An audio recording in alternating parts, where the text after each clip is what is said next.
Near mint condition, the home of collected editions. That cover's so awesome. Absolute format is the best way to own this store. Time to empty those wallets and fill those shelves.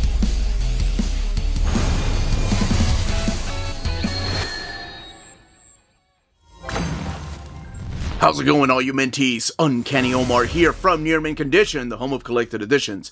And join me today for my overview of the Batman the Cult Deluxe Edition hardcover from DC Comics. One of my favorite stories, now available in Deluxe Edition. So, join me.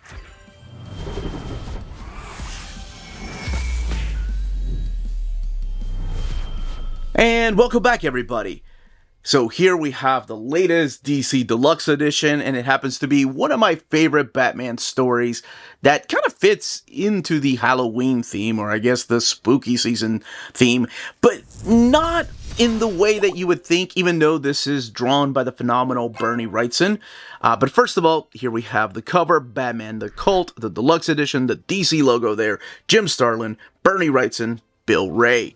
Taking the top billing, and here's the spine right there, Batman the Cult, Deluxe Edition, Starlin, Wrightson, and Ray, and the DC logo, and then the back of the book. For years, Batman has watched over Gotham City as its invincible and incorruptible protector.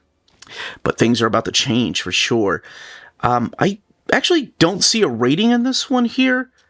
But basically the rating is like older teen because of mainly the violence and some of the language in here. The retail price of this, the ISBN down there, is $39.99, and it does come with a dust jacket. But before I take the dust jacket off, I'm sure I'm getting the question, where does this fit into the reading order of Batman? Well, this is a limited series, and honestly, I'm putting it right between Batman, The Dark Knight Detective Volume 1, and Batman Year 2, because this is the era of Jason Todd, when he was Robin. And now that we did that, let's get this dust jacket off. There we go. And here are the flaps. The knight we wield will serve the divine night. We are the tool which will exercise the will of God. We must wrest control of this city. Deacon Blackfire, who plays, of course, the main villain here. Or is he a villain? Jim Starlin, Bernie Wrightson, and Bill Ray. The bio on the gentleman there. And then this awesome image. This is the hell. I love this part of the book right here. Man, what a shock. And there is the spine right there. So I'm going to open this book up, and we're going to showcase this artwork, and of course look at the extras, but also talk about what this story is and what type of Batman to expect in this particular book. Let's go ahead and open this up. You have your black end sheets right there. Batman the Cult, the Deluxe Edition, with this piece by, of course, Bernie Wrightson, with a red tone featuring the character of Deacon Blackfire with his homeless cult right there. And here are your credits. Jim Starlin writing it. Bernie Wrightson, the artist. Bill Ray, the colorist. John Costanza, the letterer. And this image right here of Batman, I think kind of summarizing exactly how Batman is during this particular 4-issue miniseries. You do have an introduction by Jim Starlin, and I was reading this. When I read the first page, I don't remember reading this before. So I guess for some reason I must have skipped it when I had the trade paperback. But I thought this was written just this year. No, it was written in 1990. He's talking about book burnings, and he's talking about people limiting your rights to reading books and novels out there that should be read by everyone. And people just, getting rid of stories or video games, because he's talking about video games in the intro, because they think it's affecting the youth, they think it's affecting, how society works. And I found it such an interesting read that, seriously, I thought it was written just, go figure, today. But nope, 1990. So collected in here is Batman the Cult, issues 1 through 4. And this particular book does have 216 pages, and again, retails for $39.99. And each of the covers by Bernie Wrightson. So yes, this is Bernie Wrightson. And when I did my, go and read this, what did I do? Top 13 essential reads or must-buys. This was one for me, just because of Bernie Wrightson drawing these particular stories. Now, Jim Starlin's writing is solid, though. But don't expect, much like I give people the warning when they read Arkham Asylum for the first time, the badass, punching out people, Batman type of character.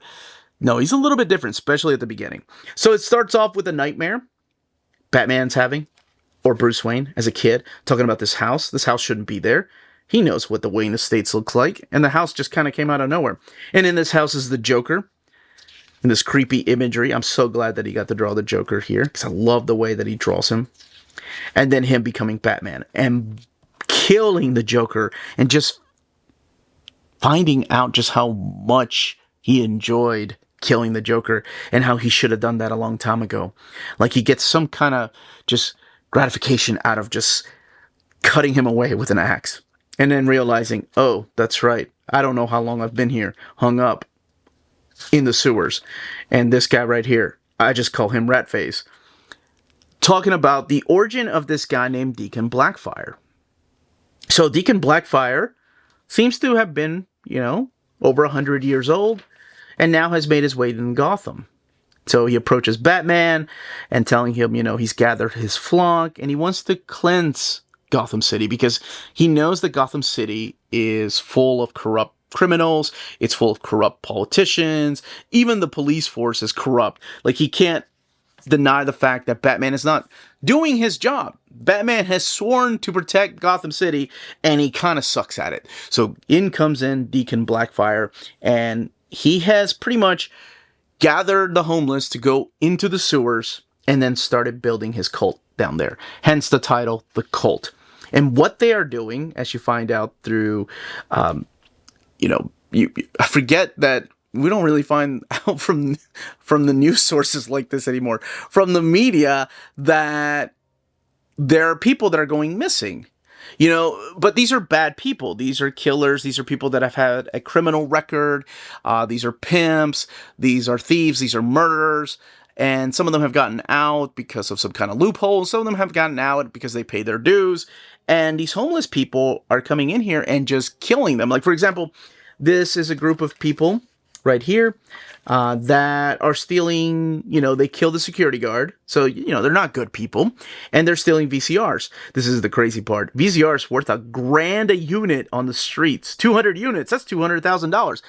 Who was paying? This is 1988. Who was paying $1,000 for a VCR? 1988?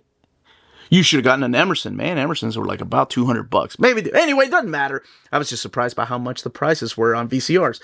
So this cult of homeless people starts hacking away at these villains, right? Like these people that are trying to steal these VCRs. So Batman and Commissioner Gordon, we get to see them investigating the crime. So we do see a flashback in, present day. Now, what they're doing is they're giving Batman food because he hasn't eaten. He's just hung up down there. And they're starting the process of brainwashing him. And there's this whole mystery as to how old is Deacon Blackfire, because he's talking about events that happened a long time ago. So much so that there's an investigation going on by Commissioner Gordon of just how old he might be, and there's no way that they can prove it. So this is where you'll see Batman end up getting kidnapped, which is really weird to see Batman get knocked out by some homeless people and taken into his sewers. Because, most people are like, oh, Batman, he's got reflexes. There's no way he could be taken out by the Joker, by Bane, by anybody. No, in this story, he just gets knocked out and taken to the sewers. And man, does this go crazy. Because more and more, you'll see people start siding with Deacon Blackfire. When he lets his presence be known, you'll start seeing citizens as they're being interviewed. Oh, yeah, he's cleaning up the city. That's great. And then Commissioner Gordon's making, statements like, where is everybody? People are usually out at night. Where are the pimps? Where are these scum of the earth? It gets really creepy when Gotham is quiet. And you realize what they're doing later on with these people. They're not just killing them. Something else is going on. This is the creepiness of the totem. And of course, Bernie Wrightson just killing it with the eerie factor.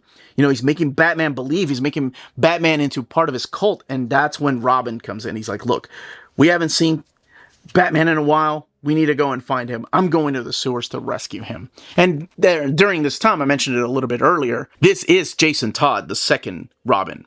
So he goes down there to rescue Batman because he thinks Batman's being held against his will. And then you'll see Batman, actually do some really weird things here. Not just holding a gun, but actually help some of these homeless people with some of these murders, and you start wondering, what the hell? How is Batman doing this? Welcome to hell. This is the part I was talking about. Hell. Damn, Batman, wait a bit, dramatic. But when you see all these corpses, you're like, oh my gosh, this is hell. That part was really creepy. And this is the story of how the government and the military also forgets about Gotham, because they make it kind of like a no man's land. Long before there was no man's land and the citizens trying to leave Gotham, there was this story where this deacon came in to cleanse the city, protect the city, and not even the National Guard can do anything against him and his cult. Martial law is eventually declared on Gotham, and there's nothing the mayor, the governor, nobody can do. There's assassination attempts on Commissioner Gordon, and man, the story gets dark. Now, if you're wondering, well, does Batman fight back, or is he still part of the cult? Oh yeah, Batman fights back. And all I'm going to say is you are going to witness one of the most badass designs for a Batmobile that you're ever going to see. And yes, Batman does fight back. Because when he snaps, oh man, does he snap. And this is the last thing I'm going to show you for internal pages. That image right there. Oh, that is Wrightson just doing what he does best. Damn, that is such a great and powerful image. Now, let's look at the extras in the back. The Cult of Wrightson, I love that name. Showcasing a selection of original layouts, inks, and sketches from the cult. So here's your sketches and layouts. And then the finished inks right there. I don't know if this was ever released in black and white, but I would love to see a noir size. Maybe an absolute with black and white and the colors by Ray. Oh, that would be so awesome. And yes, you do get the original art there. And then this is the pencils and inks for an unused cover that was repurposed into a poster. And it made it into this edition's dust jacket. And then you have cover pencils here and miscellaneous development sketches. And then your end sheets. The book has 216 pages. It is glued binding, and it is printed in this. It's like a glossy paper stock in this. It's not that satin paper they've been using. It does have a glossy finish to it.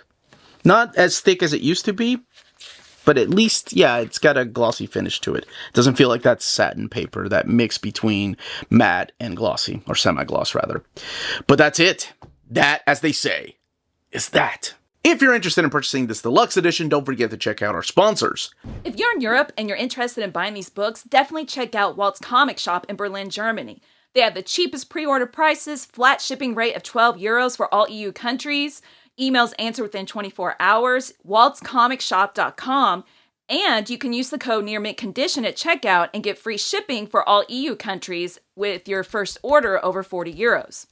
That's Walt's Comic Shop, your reliable source for omnis and premium collected editions in Europe. Ding!